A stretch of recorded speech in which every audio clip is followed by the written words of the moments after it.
Hi friends, it's Sarah from Ruffles and Rainboots.com. Today we're going to make a Dollar Tree Leprechaun Gnome. If you'd like to make it with me, just boop, stick around.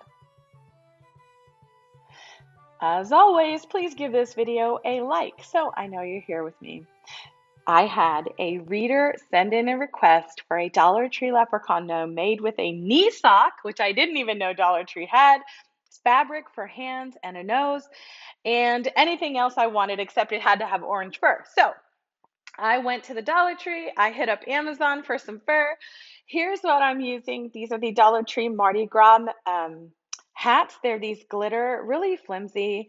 This is what I found at the Dollar Tree, a Love St. Patrick's Day knee sock. And then I'm using some fabric, just an old sweater. You can use wire to wire the arms. This is a very orange fur I got off Amazon. We're using weight, fill, a glue gun, an X-Acto knife, and some scissors. You'll also need embroidery thread and a needle. And this is the easy part. You know how to make a sock gnome? You're just going to cut that knee sock right about 2 inches above the ankle. I'm going to clean that up. And then you're going to add about 3/4 cup of poly pellets and the rest stuffing. So here's the thing, this is a Dollar Tree sock, which means we need to put a little bit of stuffing around the outside. And that's going to be so we don't see the poly pellet texture in the body. Once you get it to your level of chunkiness, desired, just wrap the top. And you can see there's a lot of fabric still left on the top, and we need that in order to build a nice, stable base for the hat. I do add glue and then cut the strings off, put it aside, and then rip off these little elastic things for your fascinator. And now we're going to just cut up this sock. Now, you can obviously use that love, wrap it around his body or whatever. But what I wanted to do is take this dark color as a cuff and then the stripes to match the body. So in order to make the cuff, I'm going to just fold up that bottom bit there and just in half. There you go, right to the top there. Now I am going to set that aside. We're not done with those, but I'm going to cut this piece of just a sweater. I'm going to cut a square and I'm going to leave two rectangles. So the square is just going to be a running stitch with a needle and embroidery thread in a circular form. Does it have to be a circle? No. Can you draw a circle onto the fabric? Yes. I just didn't. But I am going to take those two ends. I'm going to stuff it. And I would actually say to overstuff it a little bit, because if you overstuff it, it's easier to mold. See how circular that is? I didn't want that. So after I tied it off a couple of times, added a bit of glue, I squished it down into an oval shape. Squish. Now we're ready to move on. So this neon Technicolor orange fur is courtesy of Amazon. It's poorly cut, but who cares? Because it's a leprechaun and we needed orange fur. So instead of a wraparound beard, I'm just doing a half wrap. So I just measured it on the gnome's body, made a tiny little slit in the faux fur, and then I'm just going to fold that in half to find the center. And I'm just going to, make a little nick with a pen so I can find that fur center. There you go. Now, if you are new to cutting faux fur or new to gnome making, I do recommend drawing on the back of the fabric, okay? This is going to allow you to create an even cut. I've been doing this a long time, so I just fold over and pretty much can eyeball it from there. But again, if you draw on the back, no one's going to see it, so draw away. For those of you new to cutting faux fur, you're just cutting the backing of that faux fur very gently with the X-Acto knife, and bam, look at that beautiful fur. You don't even have any transfer. All right, we're not done with this though, because every time I create a video, I want to bring something new. I want to do something new. I'm not like everybody else, so let's cut a hole in it. So I'm just going to cut about a 1/2 inch, 3/4 inch hole in there all the way through. And look, and then I play with it like a mouth because crafting should be fun. And now we're going to stick this guy through it. So I'm going to cut off the strings, but I'm going to leave all that fabric because we're going to create a really secure join that's going to be seamless. Okay, let's just tuck this right through. That's all I'm doing. I'm just going to shove the fabric right through this center, or right through this little hole, and then we're just going to pull the fur out around it, and it's going to hide this. Okay, so let's get it into place.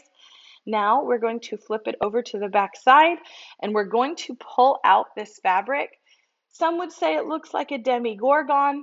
If you know Stranger Things, you get that.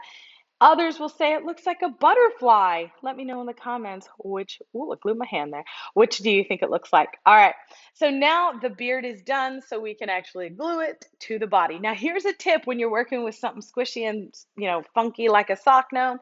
Don't lay the beard down when you glue it, okay? So you can add all the glue you want on the beard, but put it straight up because the entire body shape changes when it's sitting on that table, right? We have mass distribution at play here. So be sure to put it on the table and then glue the body or glue the beard to the body. All right, drop it a few times to make sure he always lands upright, and don't put on the hat yet.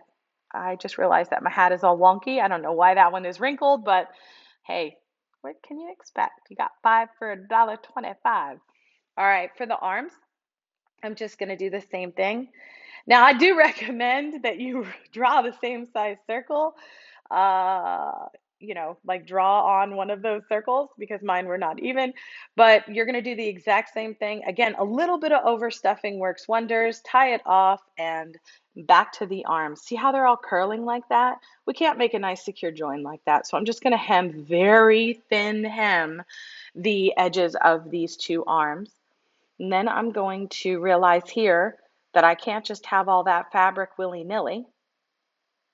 So I'm going to glue the fabric into sort of like a long little shaft piece so that it is always the same thickness. And then I'm going to glue that down. So I'm just going to glue that brim, or what do you call it, cuff. I'm going to glue the cuff first. And then the really cool part is because you have these nice stiff channels, you just glue those two together and you're good. Now you can wire the arms. So earlier I'd mentioned I was going to wire the arms. I ended up not doing that because it was so chunky. I would have to make the arms like twice as long for them to actually do anything, right? So there's no use in wiring them on something this small. All right, so I'm just repeating the same exact process for this on the second arm.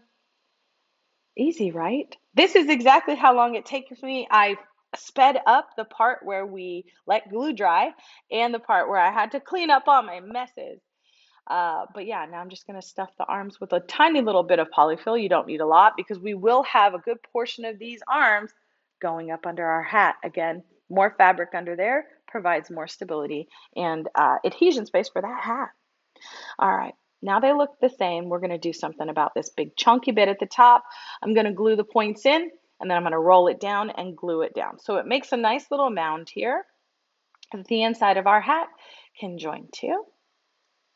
And now I'm just showing you it's going to be a better fit because we have that mound. So now it's time to pin and glue the arms. You don't have to pin the arms. I always do it so I can see like where everything's going to fall. But if you want, you can leave those sewing pins in the sewing section. All right, so I just glue it right back of the beard, and I'm just going the back of the arm there. And then I add a little glue on the inside and on the underside to glue that down to the little mound. Again, just a little extra bit of fabric to have up at the top. Here's a tip I learned. Yeah, put a generous portion of hot glue onto the body, the tops of the arms, and even a little bit across the back top of the nose. Then wait a second before you put on your hat so you get a little bit of cooling into that hot glue and then press it on because you can melt right through these hats. Fun fact. You can dress him up any way you want. My guy is absolutely done. You know what? I would love to hear what you think about it. This is a 10-minute gnome, quick little fun way not to have to use wood beads or anything. Let me know down in the comments what you think about him. Please like, share, and subscribe for more crafty fun.